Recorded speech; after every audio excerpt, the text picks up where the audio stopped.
The train hissed like a dying thing as it came to a halt, releasing steam that blurred the faces of strangers pressed along the dusty platform.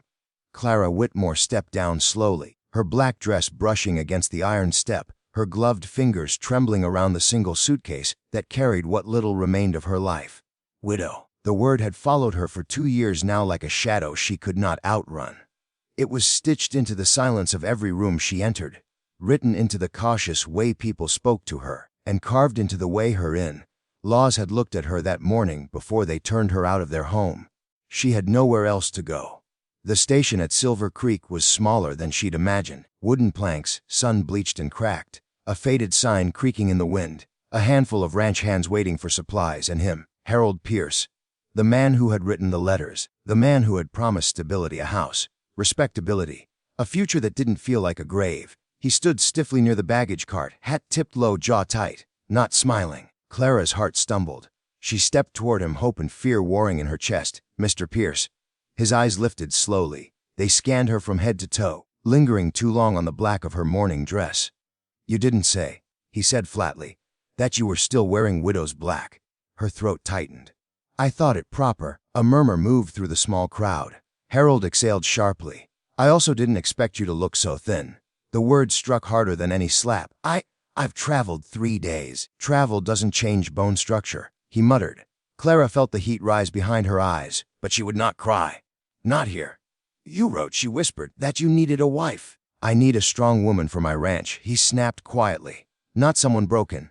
Broken, the word echoed in her skull. A ranch hand nearby shifted awkwardly. The station master pretended not to listen. Harold adjusted his vest. I'm sorry, Mom. This won't work. Just like that. A lifetime reduced to a sentence. Clara's grip on her suitcase tightened until her knuckles blanched beneath the gloves. You can't mean to leave me here. I sent fair money, he replied coldly. That's the extent of my obligation. And then he turned away. He walked off the platform. He didn't look back. The train whistle blew again, as if mocking her. Steam swallowed him from sight, and Clara Whitmore stood alone. The platform slowly emptied. Strangers avoided her gaze. No one wanted to be involved. In small towns, reputation was currency, and she had none. Clara's legs felt weak. She moved toward a bench near the edge of the station, lowering herself carefully, as though sudden motion might shatter what little pride she had left. She had sold her wedding ring to afford extra luggage fees. She had written hopeful letters. She had dared to believe. Now she had nothing but a suitcase and the sound of cicadas humming in the summer heat. The station master finally approached, clearing his throat. Miss Ma'am, is someone coming for you? She forced a steady breath. Apparently not. He shifted his hat. There's an inn 2 streets down. Cost coin. Coin she did not have. Thank you, she said anyway. He lingered, then walked away. Minutes passed. An hour. The sky burned orange as the sun dipped low, and then she heard it, hoofbeats. Slow at first, then steady, then confident. Clara did not look up immediately. She had already endured enough stares for one day. But the sound stopped directly in front of her. A shadow fell over her hands. Well, a deep voice drawled, warm as aged whiskey. You're later than I expected. Her head lifted sharply. A cowboy sat astride a powerful chestnut horse, broad shoulders, sun-tanned skin. Hat tilted just enough to reveal sharp blue eyes and a hint of something almost amused at the corner of his mouth. She blinked. I beg your pardon. He swung down from the saddle with easy grace, boots hitting dirt with authority. I've been waiting for you, he said simply. The world seemed to pause. Clara stared at him. You're mistaken, sir. No, ma'am. He removed his hat politely. Name's Luke Callahan. Her heart skipped. I don't know you. That's true. He replied calmly. But I know about you. Every instinct in her stiffened. He raised a hand gently. Easy. Nothing improper. I heard what happened. Heat flared in her cheeks. Then you've heard enough. Not quite. His gaze softened. You deserve better than a man who measures a woman by how much she weighs. The words hit her in a place she had locked away. And who? She asked carefully. Are you to decide what I deserve? A pause. Then he smiled slightly. I'm the man who answered the ad before Pierce did. Her breath caught. What? I wrote you twice. Never heard back. He shrugged. Turns out Pierce intercepted letters from other men. Didn't want competition. Shock rippled through her. That's impossible. Small towns aren't saints, ma'am. The sky deepened into violet. Luke stepped closer, but not too close. You don't have to decide anything tonight, he said gently. But my ranch is 10 miles west. I have room. A proper house. You'll be treated with respect there. And if I refuse, he nodded once, Then I'll see you safely to the inn and make sure no one troubles you. No demand, no pressure. Just certainty." Clara searched his face for mockery. There was none, only patience, and something else, recognition, as if he had indeed been waiting. The wind lifted a strand of Clara's hair, brushing it against her cheek. She had trusted once before. She had been wrong. But she had also survived worse than humiliation. Luke extended his hand, not to grab, not to command, but to offer. "I don't make promises lightly," he said quietly. "And I don't break them." Something in his tone carried weight. Not rehearsed, not polished, real. She studied the horse behind him, well-fed, steady, disciplined, a reflection of its rider. "What do you gain from this?" she asked. He considered the question honestly. "A partner," he answered. "Maybe." Or maybe just the satisfaction of not letting good people get crushed by bad ones. Her chest tightened. Good people. No one had called her that in a long time. The station had grown nearly empty now. The last of the lights stretched long shadows across the ground. Stay and face another night alone. Or go, with a stranger who seemed more honorable than the man who had promised her a future. Clara rose slowly from the bench. Luke did not rush her, did not move, did not assume. She stepped forward, placed her gloved hand into his. His grip was warm, steady, safe. The moment their hands touched, something shifted inside her, a fragile thread of hope pulling tight. He took her suitcase without comment, securing it to the saddle. "I should warn you," she said softly. "I'm not strong." He looked back at her, eyes steady.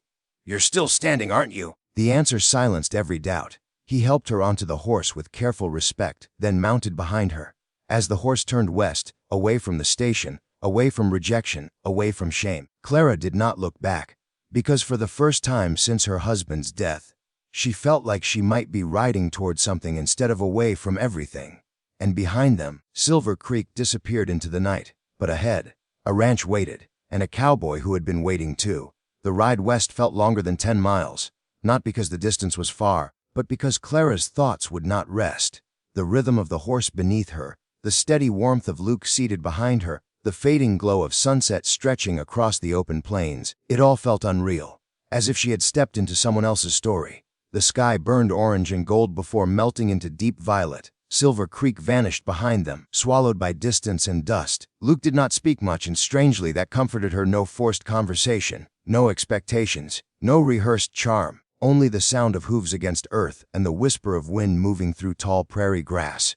When the ranch finally came into view, Clara felt her breath catch. It wasn't grand, it wasn't polished, but it was alive. A sturdy wooden house stood at the center, lanterns glowing warmly from the windows. A wide barn rested to the right. Fenced pastures stretched endlessly beyond, dotted with cattle grazing beneath the fading sky. "It's not Pierce's spread," Luke said quietly, as if reading her thoughts. "But it's honest." Honest. She liked that word. He helped her down carefully, hands firm at her waist but never lingering. Her boots touched the dirt of his land, and something in her chest shifted again. Belonging didn't ask permission. It arrived quietly. The front door opened before they reached it. An older woman stepped out, wiping her hands on her apron. Her silver hair was tied back, eyes sharp but kind. "Well," she said, studying Clara with open curiosity. "You found her?" Clara stiffened slightly. Luke nodded. "This is Mrs. Eleanor Hayes. She keeps the place from falling apart." Mrs. Hayes snorted. "And don't you forget it." Then she turned to Clara, her gaze softening. "You must be exhausted, dear." Clara swallowed. No one had called her dear in a long time. "Yes, ma'am." "You'll call me Eleanor. Come inside before the night chill settles in your bones." The warmth of the house wrapped around Clara like a forgotten embrace. The scent of fresh bread lingered in the air. A fire crackled in the hearth. The wooden table bore signs of use, not decoration. This was not a place for appearances. This was a place for living. Luke set her suitcase near the staircase. "You'll have the upstairs room. It faces east. Sun comes in strong at dawn." "And you?" she asked without thinking. He paused. "I sleep in the bunkhouse near the barn." Something unspoken passed between them. Respect. Mrs. Hayes caught it. Her approving glance did not go unnoticed. "You'll eat first," Eleanor declared firmly. "Then sleep. Whatever brought you here can wait until morning." Clara hesitated. "You don't even know me." Eleanor gave a small, knowing smile. "Child, I know heartbreak when I see it. That's enough for tonight." For the first time in months, Clara felt tears threaten for a reason that wasn't pain. It was relief. Morning arrived with golden light spilling across Clara's face. For a moment she forgot where she was, then she remembered. The rejection, the platform, Luke's voice. "I've been waiting for you." She sat up slowly. The room was simple but clean. a quilt folded neatly at the foot of the bed, a basin of fresh water on the dresser, a small vase with wildflowers by the window. Someone had prepared this room with intention. She dressed and stepped downstairs, unsure of her place here. Luke stood at the kitchen table, sleeves rolled up, reviewing a ledger. He looked up as she entered, and smiled, not boldly, not possessively, just warmly. "Morning, good morning." Eleanor slid a plate onto the table. "Eat. Ranch work doesn't pause for uncertainty." Clara almost laughed. Almost. Breakfast passed quietly, but not awkwardly. Luke explained the ranch, how he ran cattle, how the winters were harsh, how he needed someone to manage household accounts and correspondence. "You're educated," he said simply. "Your letters were thoughtful." She blinked. "You truly wrote me."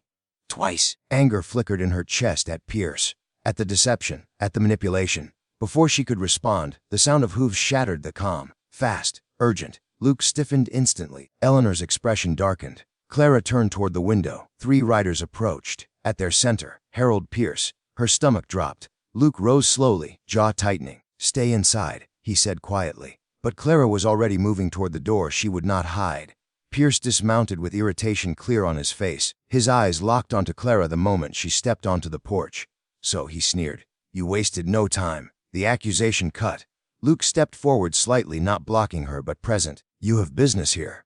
Luke asked evenly. Pierce ignored him. "You think you can embarrass me in my own town?" "You embarrassed yourself," Clara replied, her voice steadier than she felt. Pierce's face flushed. "She was promised to me." He snapped at Luke. "Promised?" Luke's voice turned dangerously calm. "She's not cattle." A tense silence filled the yard. Pierce stepped closer. "You'll regret crossing me, Callahan." Luke did not move. "I don't scare easy." Pierce's gaze returned to Clara, colder now. "You'll find out soon enough that charity doesn't last." And with that, he mounted and rode off. But the threat lingered in the dust he left behind. Clara's hands trembled. Luke noticed. "He won't touch you," he said firmly. "You can't promise that." "Yes," he replied quietly, eyes steady. "I can." For the first time, she saw it clearly. This wasn't just kindness. This was protection, and it would come at a cost. That night, the air felt heavier. Luke stood outside the barn, staring toward Silver Creek as if expecting shadows to rise from the horizon. Clara approached cautiously. "You didn't tell me," she said softly. "Tell you what? That taking me in would start a war." He exhaled slowly. "Pierce wants more than a wife. He wants control, land influence." His eyes shifted to hers. "Marrying you would have given him claim to your late husband's small inheritance, wouldn't it?" Her breath caught. "How do you know about that?" "Because he bragged." The betrayal deepened. "He doesn't care about me," she whispered. "No," Luke agreed. "He doesn't." Silence stretched between them. "You could send me away," she said finally. "Avoid the trouble." Luke turned fully toward her now. The lantern light caught the sharp lines of his face, the sincerity in his eyes. "I told you at the station," he said quietly. "I've been waiting for you." "Why?" she asked, voice breaking. "You don't even know me." He stepped closer but still left space. "Because when I read your letters, I saw strength, not weakness. You wrote about loss without bitterness, about fear without surrender." His voice softened. "That kind of courage deserves someone who recognizes it." Her heart pounded. No one had ever described her that way. "I don't need rescuing," she whispered. "I know." A faint smile touched his lips. "But partnership isn't rescue." The wind moved between them, and for a long moment the world narrowed to just 2 people standing beneath an endless sky. Then, a gunshot echoed in the distance. Both of them froze. Luke's eyes hardened instantly. "That wasn't random," he muttered. Another shot rang out, closer this time, from the direction of the cattle pens. Pierce wasn't done, and whatever quiet hope had begun to bloom between Clara and Luke was about to be tested. The second gunshot shattered the stillness of the ranch like glass breaking in a church. Luke didn't hesitate. He grabbed Clara's hand and pulled her behind the thick wooden post of the barn, just as a third shot rang out. One of the cattle began to panic, their restless movement spreading like a wave across the pen. "They're trying to scatter the herd," Luke muttered, jaw tight. "If the cattle run, we lose half the ranch." Clara's heart pounded violently, but fear did not freeze her this time. "Tell me what to do." Luke looked at her, truly looked at her, and nodded once. "Jet inside the barn. There's a lantern and a red cloth hanging near the tack room. Wave it high and wide from the side gate. It'll signal the hands to circle the herd inward instead of chasing shadows. And you. I'm ending this." He moved before she could argue. Clara ran into the barn, hands shaking but mind sharp. The fear that had once made her small now sharpened her focus. She grabbed the lantern, lit it with trembling fingers, seized the red cloth, and ran toward the gate. Another gunshot, this one closer. But instead of shrinking, she lifted the lantern high and began waving the cloth exactly as instructed. "Circle them in," she shouted into the dark. "Don't scatter." 2 ranch hands emerged from the far pasture, recognizing the signal. They moved fast, steering the cattle inward before panic could take full hold. Outside the fence, shadows on horseback shifted. Pierce had not expected resistance, and he certainly hadn't expected Clara. Across the yard, Luke stepped forward into the open, rifle steady in his hands. "No!" His voice thundered across the property. One of Pierce's men fired again wide. Luke returned a warning shot that struck the dirt just inches from the rider's horse. The animal reared violently, throwing the man off balance. Pierce cursed loudly. "This land isn't yours to protect," he shouted. Luke's voice was calm. Deadly calm. "Then come claim it properly." Silence stretched tight. Clara lowered the lantern slightly, her breathing uneven but steady. Pierce stared at Luke across the distance, calculating. "You think she'll stay?" he called mockingly. "You think a widow wants another man tied to dirt and danger?" Luke didn't look back at Clara. He didn't need to. "She chooses," he replied evenly. "Not you." The words carried weight. Pierce hesitated. The ranch hands had now secured the herd. The advantage he'd hoped for was gone. With a final glare, Pierce spat into the dust. "This isn't finished." He turned his horse sharply and rode off into the night. His men followed. The ranch fell quiet again, except for the steady breathing of cattle and Clara's pounding heart. Luke lowered the rifle. And for the first time since the shots rang out, he looked at her, not as someone fragile, not as someone to protect, but as someone who had stood beside him. Later, when the ranch hands had settled and Eleanor had gone back inside, the moon hung high above them, silver and watchful. Clara stood near the fence, staring at the horizon where Pierce had disappeared. Luke approached slowly. "You did exactly what needed to be done," he said. She gave a small, almost disbelieving laugh. "I was terrified." "So was I." She looked at him then, surprised. "You." "Fear doesn't mean weakness," he said quietly. "It means you understand what's at stake." The wind moved gently through the tall grass. "I thought," Clara admitted, "when I was standing at that station that I would never feel strong again." "You were strong before I ever arrived." She shook her head. "No, I was desperate. Desperate people don't stand in gunfire to protect cattle they don't own." That silenced her. Luke stepped closer, not invading, not demanding, just close enough that she could feel the warmth of him in the cool night air. "When I said I'd been waiting for you," he continued, voice lower now, "it wasn't romance. It was an impulse. I read your words and saw a woman who had endured loss without turning bitter, who still believed in building something new." Her throat tightened. "I was rejected," she whispered. "By a fool." His gaze held her steadily. "You weren't too thin, or too broken, or too quiet." His voice deepened. "You were simply too strong for a man who needed control." The truth of it hit her harder than Pierce's cruelty ever had. She had not been rejected because she lacked worth. She had been rejected because she would not be owned. Tears filled her eyes, but these were not tears of humiliation. They were release. Luke reached up slowly, brushing one away with his thumb. "If you stay," he said carefully, "it won't be because you need rescuing. It'll be because you want this life." "And if I don't?" she asked softly. His jaw flexed. "Then I'll ride you back to town myself, and I'll make sure you're safe until you find the place meant for you. No trapping, no claiming, just choice." For the first time since becoming a widow, Clara realized something powerful. She was not starting over. She was choosing forward. Dawn came quietly. Golden light spilled across the ranch, touching the house, the barn, the endless fields beyond. Clara stood on the porch, watching the sunrise. Luke stepped out moments later, hat in hand. Neither spoke at first. The silence was no longer heavy, it was steady. Finally, she turned toward him. "When my husband died," she began, voice calm but honest, "everyone treated me like something fragile, like my life had ended with his." Luke listened without interruption. "I started believing them. I started shrinking." She inhaled slowly. "Yesterday at the station, when Pierce walked away, I thought that was proof they were right." "And now?"